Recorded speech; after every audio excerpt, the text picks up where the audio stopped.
52 100 में 60 हम लोग बाबा साहब डॉक्टर भीमराव अंबेडकर जी को पढ़ के आए, जिन्होंने नारा दिया समाज के वंचित और शोषित व्यक्ति को उसका अधिकार मिलना चाहिए, नौकरियों में आरक्षण मिलना चाहिए।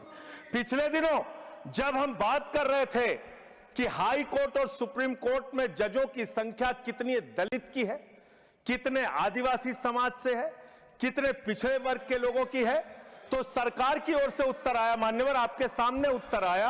देखिए, पिछड़ों दलितों की बात होती है तो रोकना शुरू कर देते हैं। आप बोले ये ठीक बात नहीं है। कोई नहीं रोक रहा आपको। तो सर, दलितों, आदिवासियों, पिछड़ों के बारे में जब पूछा गया तो सरकार के मंत्री महोदय ने आपके सामने कहा कि इसमें हमारा कोई हस्तक्षेप नहीं है, तो कॉलेजियम तय करता है।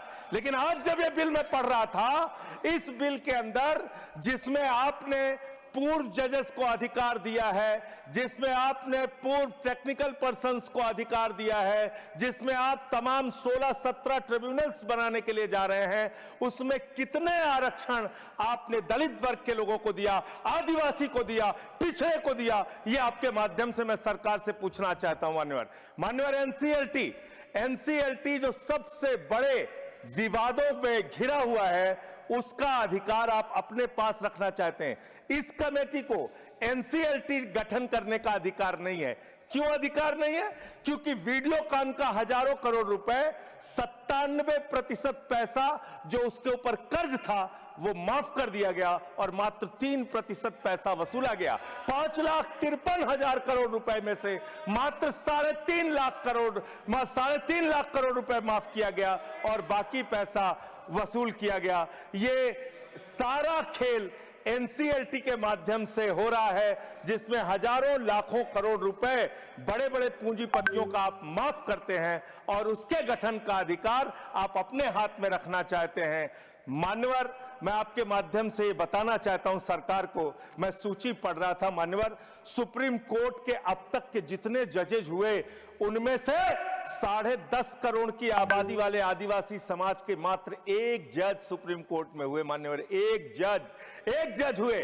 और आप जब ये ट्रिब्यूनल्स बनाने जा रहे हैं बड़े बड़े पदों पे, आप जानते हैं आप क्या करने जा रहे हैं, आपको पता है, आपको मालूम है। देखिए, जब भी पिछड़ों दलितों की बात होगी चिल्लाने लगेंगे। आप वो लोग हैं जिन्होंने मंदिर के उद्घाटन में मानव, मैं अपनी बात तो पूरी कर लूं। ये तो सब्जेक्ट पर ही बोल, ये तो फैक्ट है ना सर, ये तो फैक्ट है कि आज तक सुप्रीम कोर्ट में सिर्फ एक जज आदिवासी समाज से हुए हैं। इस जज को आप नकार कैसे, इस फैक्ट को आप नकार कैसे सकते हैं? मैं खत्म कर रहा हूं सर, 30 सेकंड और, थैंक यू सर, 30 सेकंड और, बोलिए 30 सेकंड। मान्यवर, मैं आपके माध्यम से सिर्फ इतना सरकार से कहना चाहता हूं, जब आप ये ट्रिब्यूनल्स का गठन करने के लिए जा रहे हैं, इसमें एक महत्वपूर्ण संशोधन आप कीजिए। सारे के सारे ट्रिब्यूनल्स में दलितों, पिछड़ों और आदिवासियों को आरक्षण दीजिए। हम इसके विरोध में हैं जब तक आप ऐसा नहीं करते। यस, माननीय parliamentary affairs minister. Sanjay Singh ji ने जो कहा, बात बहुत गंभीर भी है और मैं ये नहीं कह रहा हूं कि वो गलत बात कह रहे हैं, वो जो बता रहे हैं वो सही बात है, लेकिन संदर्भ को क्लियर रखना जरूरी है क्योंकि ये बहुत महत्वपूर्ण विषय है और जुडिशरी से जुड़े हुए हैं।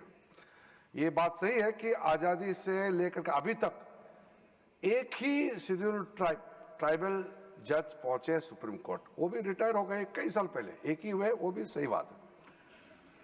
लेकिन नाम तो जब से कॉलेजियम बना है, जज किसको बना रहा है नाम कॉलेजियम ही तय करता है, सरकार तय नहीं करते हैं, नंबर 1। और जब सरकार अपॉइंट करते थे 1992 से पहले, जब गवर्नमेंट अपने से नाम लेकर के अपने से अपॉइंट करते थे, उस समय तो कांग्रेस का ही सरकार था, तब किसी भी आदिवासी को जज नहीं बनाया। और मैं तो खुशकिस्मत से आज यहाँ खड़ा हूँ, आदरणीय प्रधानमंत्री जी का आशीर्वाद, पहला ट्राइबल मिनिस्टर जो मैं लॉ मिनिस्टर बना इस देश का, पहला आदिवासी, और बाबा साहब अंबेडकर के बाद पहला बौद्ध भी हूं जो इस देश का कानून मंत्री बना है। तो नरेंद्र मोदी जी ने ट्राइबल के लिए इतना बड़ा काम किया, ये सिर्फ सांकेतिक नहीं है, सोच के साथ काम किया है। इनका बात को मैं समर्थन करता हूं, लेकिन क्लैरिफिकेशन जरूरी था, नहीं तो कहीं ये मैसेज ना आ जाए कि सरकार आदिवासियों को सुप्रीम कोर्ट में क्यों नहीं ला रहे हैं, ये मैसेज गलती ना जाए, इसलिए मैं स्पष्टीकरण देने के लिए खड़ा हुआ हूं। Thank you. श्रीमान राम जी, श्रीमान राम जी। धन्यवाद मान्यवर कि आपने मुझे अधिकरण सुधार विधेयक 2026 पर बोलने का अवसर दिया। साथ ही मैं आभार व्यक्त करता हूं अपनी पार्टी की मुखिया आदरणीय बहन कुमारी मायावती जी का। मान्यवर, विभिन्न ट्रिब्यूनल्स के सभापतियों और सदस्यों की पात्रता, नियुक्ति, सेवा के निबंधनों और शर्तों में दक्षता में सुधार स्वतंत्र के हेतु ये बिल लेकर के आए हैं, इसका लिए मैं इनका स्वागत करता हूं। और साथ ही मैं ये भी चाहूँगा जो ट्रिब्यूनल्स बना रहे हैं तो इसमें SC/ST का रिजर्वेशन भी जरूर फिक्स करेंगे। लेकिन मान्यवर, जब ट्रिब्यूनल्स के सभापतियों और मेंबर्स के लिए इस तरह की पात्रता दिखाई पड़ती है तो इस देश के अंदर हाई कोर्ट और सुप्रीम कोर्ट में क्यों नहीं? इस पर भी सरकार विचार करे, क्योंकि इसका खामियाजा देश के कमजोर वर्ग के लोगों को भुगतना भी पड़ता है।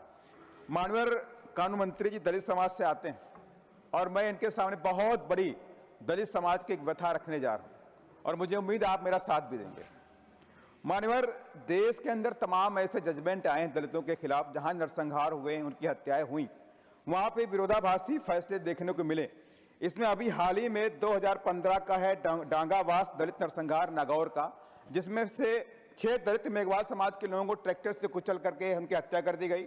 राजस्थान को बंद कर दिया गया। राजस्थान में पूरी तरह से वहां पे लोगों ने इसका विरोध प्रदर्शन किया। लेकिन आज क्या हुआ, 40 दोषियों को बरी कर दिया गया। 11 साल के बाद वहां के हत्यारों को उनको बरी कर दिया गया। मानव इस तरह के विरोधाभास देखने को मिला। साथ ही गुजरात के उना कांड में 2016 के अंदर तमाम दोषियों को भी, जिन लोगों ने वीडियो वायरल भी हुआ, पीट रहे थे दलितों को, उनको भी बरी कर दिया गया। इसके साथ ही मान्यवर, मैं कई और भी केस लाना चाहता हूं।